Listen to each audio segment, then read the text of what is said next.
Benny Andersson, one of the creative forces behind ABBA, gave the world hits that still make us sing and dance. But behind the fame and glitter, Benny faced personal struggles and the pain of ABBA's breakup, most of which he kept private until now. Born in 1946 in Stockholm, Benny grew up surrounded by music. His father and grandfather played accordion, and Benny started learning at age 6. By 10, he taught himself piano and soon left school to perform at youth clubs. He met his first girlfriend, Christina, with whom he had 2 children. Benny's career took off in 1964 when he joined the Hep Stars, Sweden's top 60s pop band, as keyboardist and songwriter. In 1966, he met Björn Ulvaeus, and they began writing hits together. Benny also met singer Anni-Frid Lyngstad, and Björn met Agnetha Fältskog, 2 couples whose bonds fueled ABBA's formation. By the early 70s, the 4 were collaborating closely. Their first joint performance was a spontaneous beach concert in Cyprus in 1970. After some early projects, their song Ring Ring in 1973 introduced the rich sound that would define ABBA. Encouraged by producer Stig Andersson, their 1972 song People Need Love marked the start of their rise, eventually leading to worldwide success.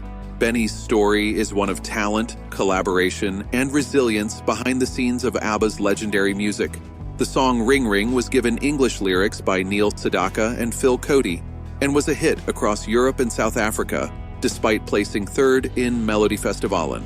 That year, Agnetha had her daughter Linda, and for a brief tour, Inger Brunden filled in for her.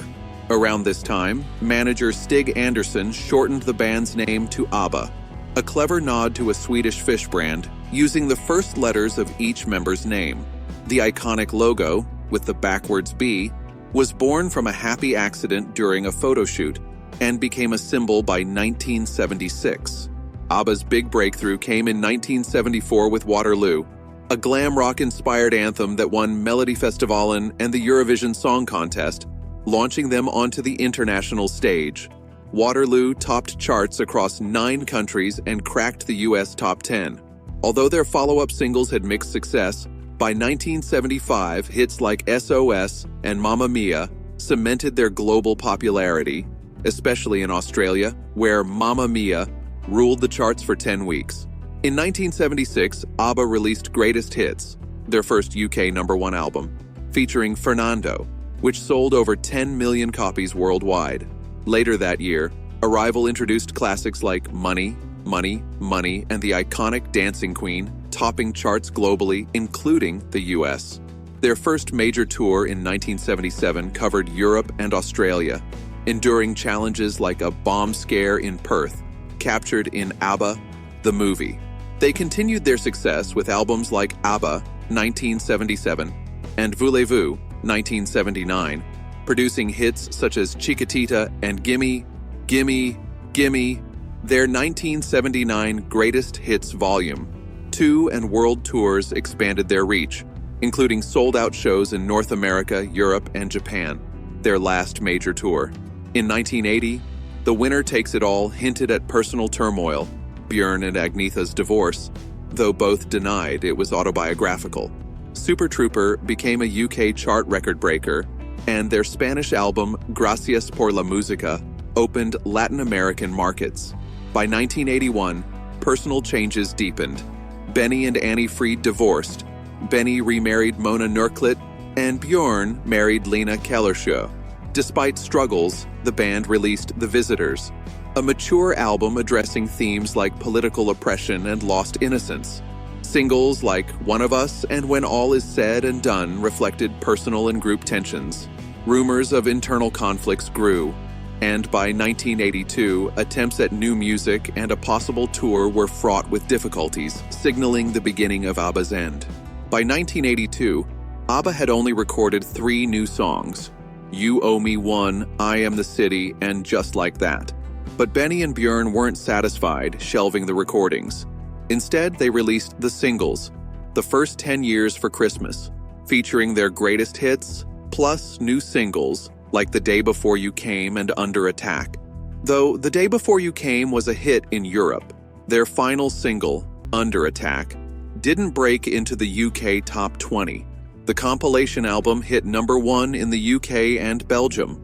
I Am the City was later released in 1993, but just like that remains unreleased officially.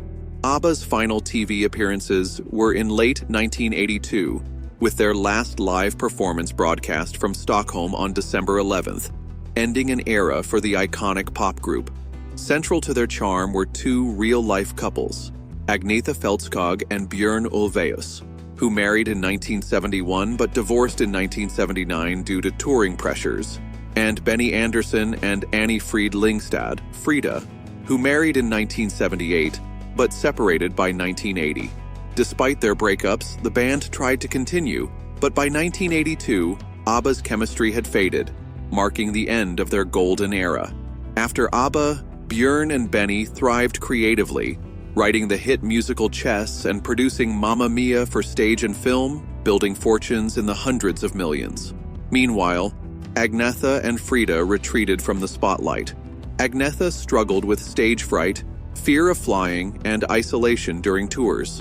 After her divorce, she had several relationships, some troubled, including with a stalker who later led her to seek court protection. Tragedy struck with her mother's suicide and her father's death, leading her to live quietly in the Swedish countryside. Though she surprised fans in 2004 with the album My Coloring Book, she soon withdrew again from public life. Frida's journey was equally marked by personal challenges and change, reflecting the complex lives behind the legendary music. Frida's life began with hardship. Born in 1945 to a Norwegian mother and a German soldier during World War II, she was raised by her grandmother after her mother died young. She didn't meet her father until 1977, having believed he had drowned. By 1969, when she met Benny Andersson, she had already been married and divorced with 2 children. Frida and Benny married in 1978 but separated by 1981. A painful time, especially with Benny's quick remarriage. After ABBA ended, Frida moved to London and then Switzerland, marrying German royalty in 1992. Tragedy struck with the deaths of her daughter in 1998 and husband in 1999. She found comfort in faith and later happiness with Viscount Hambledon. Despite reunion rumors and offers, ABBA didn't reunite until 2018. This led to the Voyage album in 2021 and the successful ABBA Voyage hologram concert in London from 2022. On May 27, 2025, Benny and Frida made a rare appearance at the concert's 3rd anniversary, warmly greeting fans. Frida joked about turning 80, and Benny shared a playful moment, showing their lasting friendship despite their past. They married in 1978 and divorced by 1981, but stayed committed to the music and each other as friends. Their public appearance reflected the respect and affection still between them. Meanwhile, Benny and Björn continue their creative success on Broadway, with Mamma Mia and Chess running simultaneously in 2025, highlighting their lasting partnership beyond ABBA. What do you think? Did ABBA's personal relationships cause the breakup, or was it inevitable? Share your thoughts below and don't forget to like and subscribe for more stories.